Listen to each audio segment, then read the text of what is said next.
Good morning. Good morning. Good morning. Good morning to you. Y'all ignore Alexa in the background. Ignore Alexa in the background. Good morning. Good morning to Jesus and the whole lot of. I went Negro spiritual, damn it. Coffee.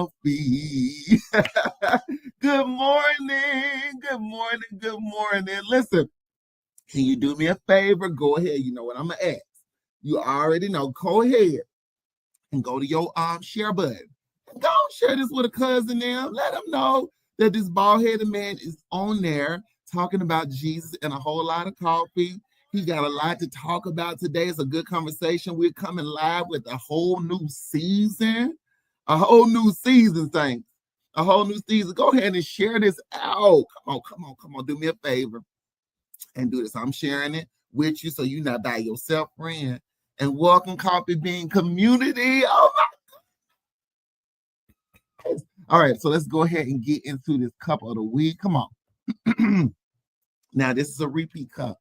It's a repeat cup because I had to remind people that I'm a child of the Lord. I'm a child of the Lord. But y'all, I have my dark roast in and my coffee, but I do have a new creamer. Listen, this creamer right here, nut pot. Y'all better go get y'all some nut pot. Listen, my trainer showed me about this creamer, and it's a natural creamer that is made with cane sugar and almond plus coconut. It's a coffee creamer, and it's dairy free.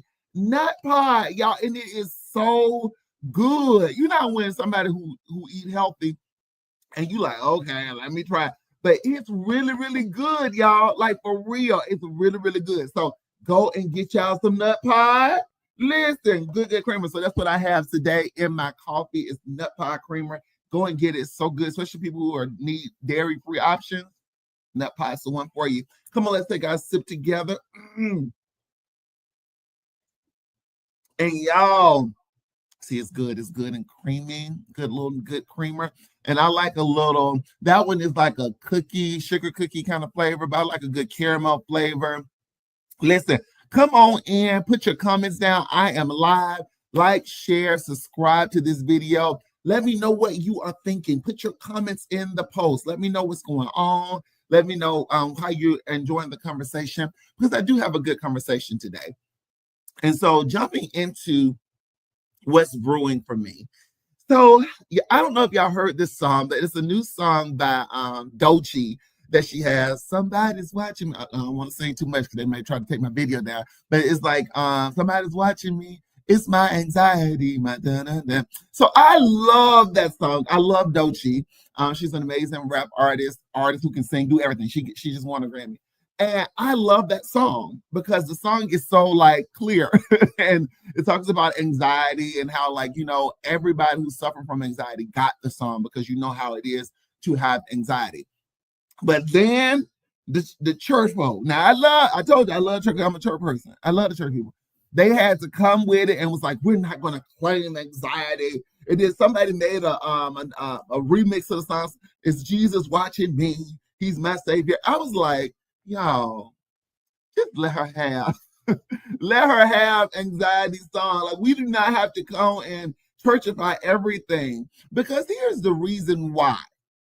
And you know, my show is about how to overcome while overcoming. And this is going to tie in to why the theme of my show is, how can we overcome if we don't call a thing a thing? And Young Vincent always says, call a thing a thing. A lot of people are dealing with anxiety, but it's only in the church that we try to churchify it and make people feel bad for having anxiety and mental health issues. I do not get it. I do not get it. In a place that's supposed to be a hospital, in a place that's supposed to feel safe, we make people feel bad for having a hurt, having things that they're dealing with. It is so, it blows my mind. And I began to look up the statistics because I really like to look at numbers, right? So when I look at the numbers, it says that, I want to make sure I have the right one. It says that 31.1% of people experience anxiety disorder in their lifetime. And it says that 1 in 3 adults will be impacted by anxiety. 1 in 3, 1, 2, 3, that third person will experience anxiety in their lifetime. And these are not people that are outside the church. These are people sitting in the pews. These are people sitting in community with you who are experiencing anxiety, depression, other mental health issues. And it's dealing, and it's really impacting so many people. So I'm going to give like a little bit of my story. Y'all have probably heard my story a million times over, but I really want you to really sit and hear this, because it is so harmful. What the church is doing is harmful to people, and it's keeping people from overcoming. Keeping people from overcoming. So I remember when I was having really bad anxiety. Yeah, I was having panic attacks literally every day, and I didn't know what they were. I remember I would go to the movie theater, and I would try to go and watch a movie, and immediately my heart would start beating real fast. I would start to sweat. I didn't know what it was. I thought I was having a mini heart attack. And I would literally be like, oh my God, oh my God, oh my God. And I would like hold my chest and really be like terrified, because I had never experienced anything like that in my life. I don't know if anybody's ever experienced a panic attack. It is something that is out of this world, right? And you don't know why it's happening. The other time that I experienced another panic attack is when I found out news about my dad, and that he was still in the hospital. He wasn't getting better. And I remember I was on the phone, and I was in the middle of a staff meeting, and all of a sudden my heart was like, boom, boom, boom, boom, boom. I'm just, out of nowhere. And I could not seem to get control over it. And I am the type of person, I don't like to feel like that way in public. I don't like to be seen that way. You know what I'm saying? Because for me, just being upbringing, it just makes you feel like you're weak and all that vulnerable stuff. And I just did not like it. And I remember just feeling so alone and isolated, because I was experiencing so much bad anxiety. Y'all, it was so bad, I couldn't go to the airport. When I would go to the airport, I remember I would have to get my sister-in-law to pray for me before I went. Yeah, I remember I would get my sister-in-law to pray for me before I went. And then I would have to listen to a sermon on my earphones, or listen to ocean sounds to calm myself down, because I was so afraid of having a panic attack when I was in the TSA line. Y'all, anxiety is a real thing. It is something that is a lot of people are experiencing. I am one where it happened to me. And it's so scary. And it's also so sad when people make it be like, well, we can't live by fear. This is what saints say. We can't live by fear. We gotta push through it. Know that God is our God. Where is your faith? This is what people have said to me. You just need to pray harder. People said this. And that is so disheartening when you know that you are praying, when you know that you're believing, but you're still experiencing anxiety. You're still experiencing depression. I was still experiencing depression. And that is, if somebody just did an article recently about being saved and depressed, that's a real thing, y'all. And sometimes I've heard this article that was written that says a depressed Christian isn't a real Christian. And the lady had to debunk that myth, that a depressed Christian isn't a real Christian. People really do believe that. People believe that if you experience depression, that you don't have faith, that you're not called by God, and that you are not walking in the path of God. That is a lie from the pits of hell. It is. And I mean that with so much passion, because we are trying to, as somebody who's experiencing depression, you're trying to get through the day every day. You're trying to push through the day. And let me tell you what it takes in order to do that is faith. In order to believe that your mind, which is telling you to not get up, to not move forward, but you have to then come back to your mind and say that I can do this. I'm going to get up. That's faith. That's the definition of faith. So really, honestly, people who are experiencing mental health issues, who are experiencing depression, who are experiencing anxiety, are the ones really, truly who are exercising their faith because they have to walk through the darkness, literally walk through the darkness broken, but believing that there's a way on the other side when their mind is telling them it's not.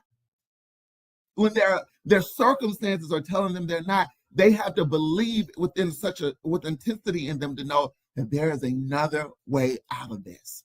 When I was at the airport and experiencing so much anxiety, I had to believe that I could get through this. I could get on that plane, that everything was going to be okay, that I was not going to have a panic attack. And even if I did have a panic attack, that I would still be okay and that God had me. That is faith. I was walking by faith and not by sight because my mind was telling me, run, stay in the house, do not leave, abort mission. But I had to still walk by faith. So as believers, as Christians, we have to stop telling people who are experiencing mental health issues, who are going through mental health challenges, that they are not a believer, that they are not but having faith because they are experiencing mental health issues. We got to stop doing that, y'all. It's hurtful. That is a real diagnosis that is given from a therapist. Mental health, anxiety, depression is something that is real that people are experiencing. That's like you telling somebody who's dealing with diabetes, child, you ain't got no faith because you have diabetes. Because you have diabetes, you don't have faith. That's what mental health is for people, for me. When somebody says, oh, you ain't depressed, you ain't got no faith, you ain't no believer. And that's something that I experience. Now, do I want to continue to walk in it? And do I believe that God is helping me through it? Yes, I do. Do I believe that God is going to bring me through it? Yes, I do. But one thing I do know for sure is that it is a real thing. Anxiety, depression, people who are dealing with bipolar issues, people who are dealing with multiple, that is still an issue, and they're still called by God and loved by God. They are. They still have faith. They still are walking in their calling. They are. And we as the church, we as believers have to stop pushing them away and making them feel like they're not worthy of the love of God because they're showing you their scars. Come on now. Also, too, we have to also support family members. This is how we're going to overcome by overcoming and helping people overcome, right?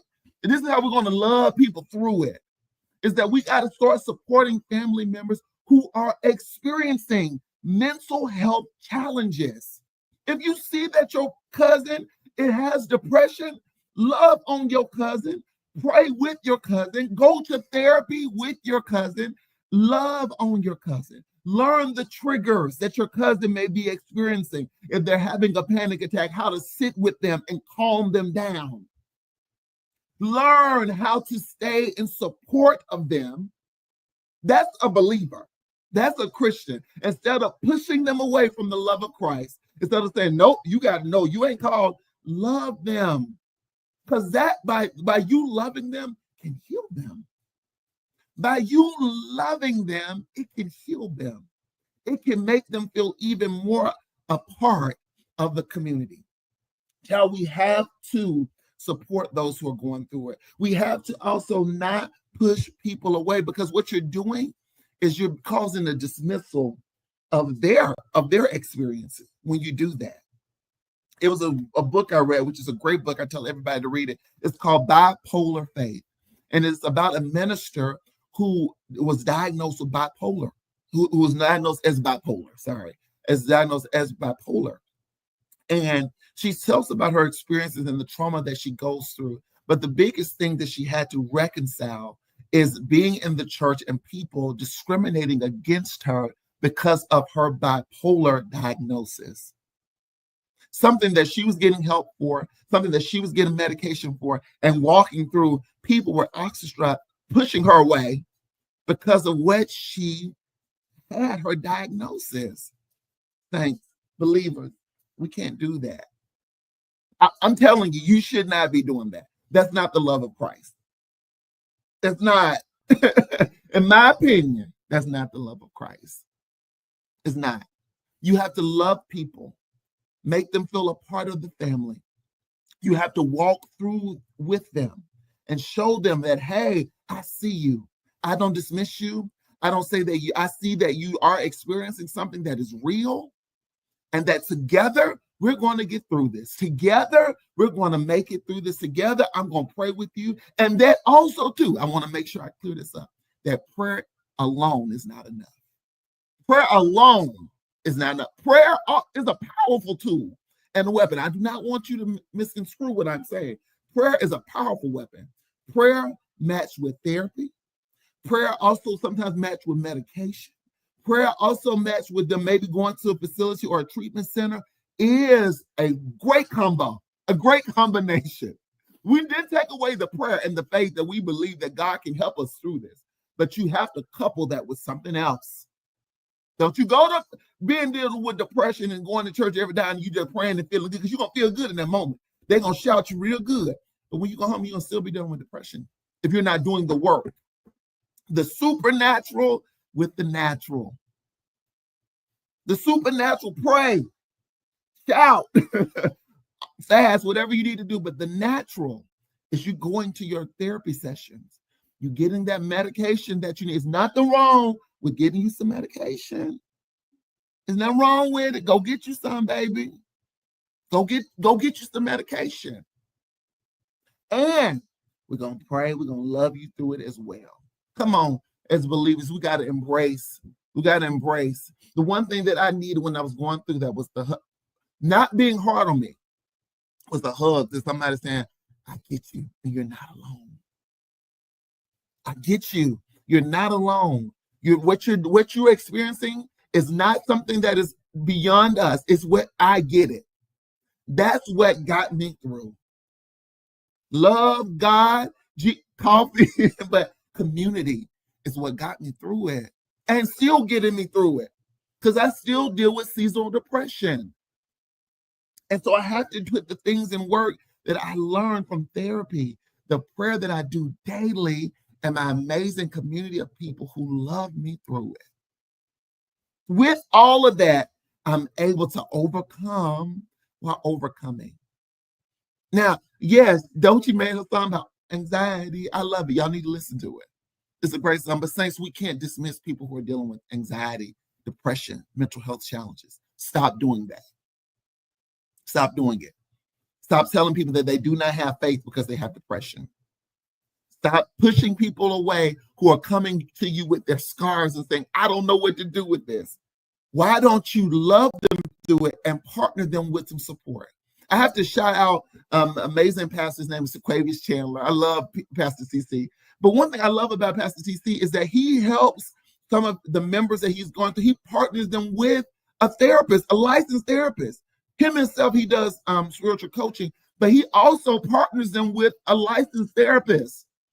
You see how the power of, he's a pastor, a believer, he's praying with them, but he's also partnering them with the help that they need. Y'all, church, come on, let's do, in this age, we have to support people through their mental health challenges so that they can overcome this together, that we can overcome it together. Okay, listen, I had to go ahead and share my heart today because it's a real thing, things. It's a real thing. Now, you know I like to end with something fun. We're coming to an end. But I do want to share with you, I just want to give this message to somebody who is experiencing this. I do want to, before I transition, because somebody's experiencing this. They're going through depression, and they've been pushed away by their church. They've been pushed away by their family. They feel like they are crazy. And I use that word because I felt like I was going crazy.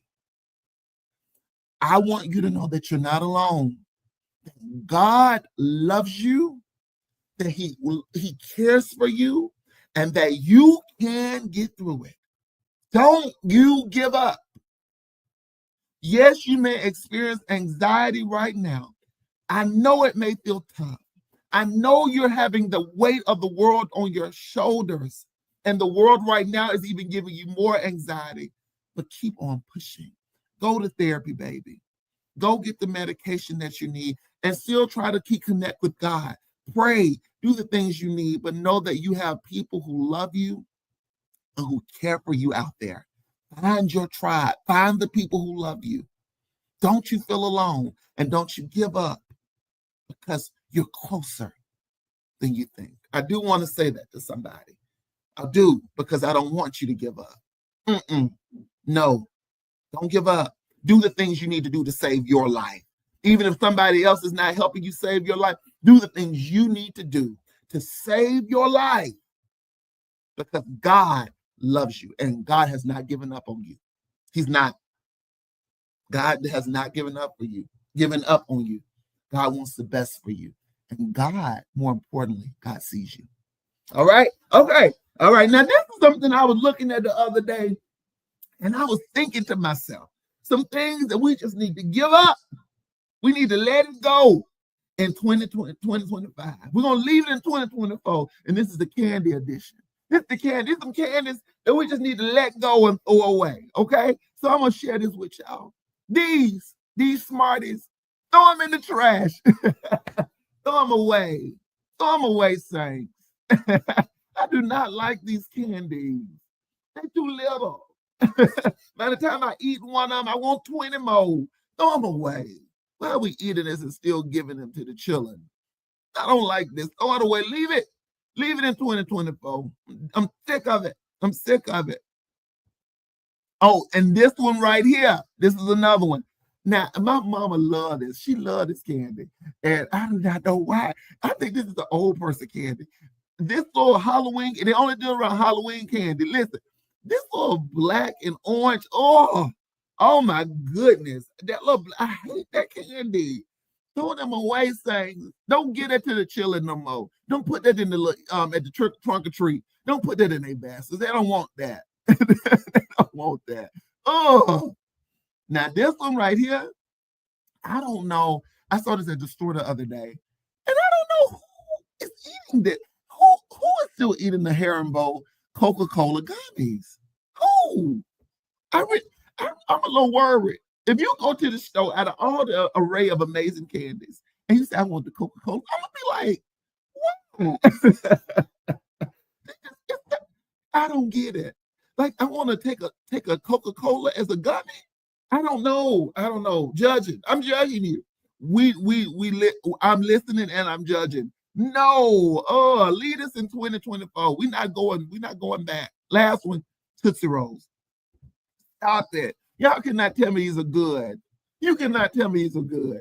I remember my dad used to love these. I used to be like, why? Lead us in 2024. Let it go. Let it go. Like what's the Elsa say? Let it go. Leave it in 2024. No.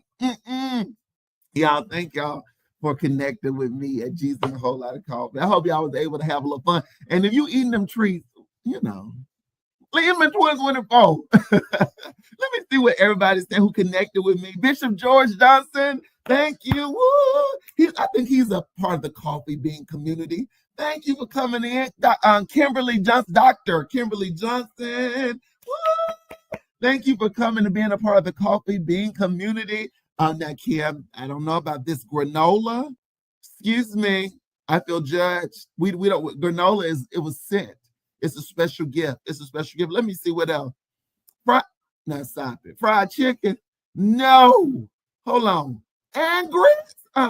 No. That's the good stuff. That's what make life happen. No. Let me see what Bishop George, this is good. Love the same way you love and care for a person battling with cancer. Exactly. You want to show love to people just like you love and care for somebody who's dealing with cancer, diabetes. I hope even people who are dealing with HIV, the compassion that you share for them, it should be the same way that you deal with somebody who has mental health issues or who is experiencing that. So real. It's real, y'all. Thank you guys for connecting with me. Y'all go get y'all some nut pie. Get y'all some nut pie creamer. It's good. Not nut pie. I will sponsor. You can sponsor my show. You can, nut pie. Please reach out to Jesus and a Whole Lot of Coffee. I love y'all so much. Have the best day ever. I thank you for connecting with us here. And remember, like I always say, when you want to give up and you're close to giving up, don't you dare give up. You're closer than you think. And remember, if nobody told you that they're proud of you, I'm proud of you. We are proud of you. And we know that you're going to do great things. The best is yet to come. Love y'all. Boop, boop, boop, boop, boop, boop, boop.